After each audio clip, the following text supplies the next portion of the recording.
আসসালামু আলাইকুম। আজকে নিয়ে চলে এলাম আলাদা একটা শীতের পিঠা, ঐতিহ্যবাহী পিঠা, চিতই পিঠা, যেটার জন্য গরম জল দিয়ে আটাটা গুলে একটা ব্যাটার মতো তৈরি করে নিতে হবে।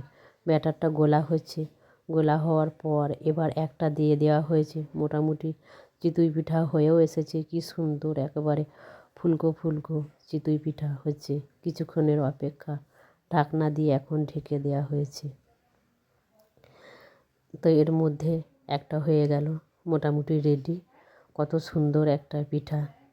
এই পিঠাগুলো শীতকালে খুব খেতে ভালোও লাগে।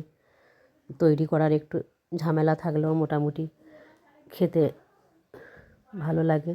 তো এই পিঠাটা রেডি হয়ে গেল, বেশিক্ষণ টাইম লাগছে না। মোটামুটি একটা হয়ে গেল, আর একটা এবার খোলাটা কি সুন্দর করে মুছে নিয়ে তারপর আর একটা দেওয়ার পালা।